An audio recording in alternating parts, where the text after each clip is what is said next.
Un compte bloqué, ça sert à quoi exactement? Alors comme ça, vous voulez étudier en Europe, mais on vous a parlé de ce fameux compte bloqué? Vous vous demandez ce que c'est et pourquoi c'est si important? Eh bien, restez avec moi jusqu'à la fin de cette vidéo, et vous aurez toutes les réponses à vos questions. Tout d'abord, pourquoi avez-vous besoin d'un compte bloqué? C'est une condition fréquente pour les étudiants internationaux en Europe. C'est une façon de prouver que vous avez les moyens financiers de subvenir à vos besoins pendant toute la durée de vos études, sans avoir à travailler illégalement.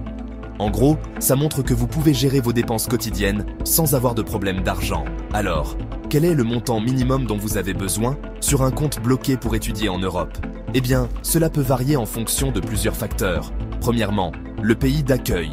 Chaque pays européen a ses propres exigences financières pour les étudiants internationaux.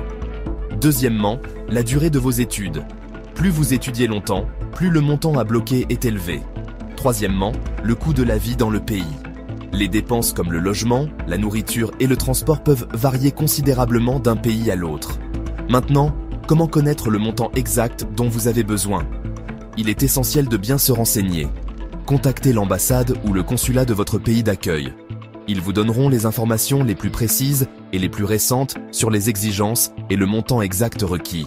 Consultez également les sites web officiels de vos futures universités. De nombreux établissements fournissent des informations détaillées aux étudiants internationaux, y compris sur les exigences financières. Prenons un exemple courant. Étudier en Allemagne. À partir de 2025, le montant minimum requis pour un compte bloqué en Allemagne est de 11 904 € pour une année complète.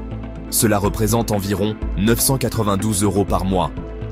Mais n'oubliez pas que ces montants peuvent changer, il faut donc toujours vérifier les informations les plus récentes.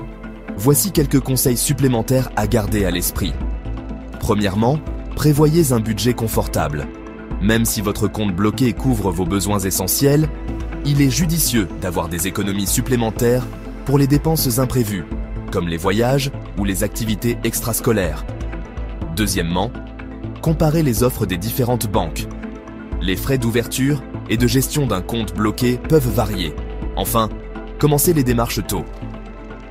L'ouverture d'un compte bloqué peut prendre un certain temps, il est donc préférable de s'y prendre plusieurs mois avant votre départ. En conclusion, connaître le montant minimum requis sur un compte bloqué pour étudier en Europe est une étape cruciale pour toute personne qui envisage d'étudier à l'étranger. N'hésitez pas à contacter les autorités compétentes pour obtenir des conseils personnalisés. Voilà, c'est tout pour aujourd'hui. Si vous avez trouvé cette vidéo utile, n'hésitez pas à liker et à vous abonner pour plus de conseils sur les études à l'étranger. Bonnes études à tous!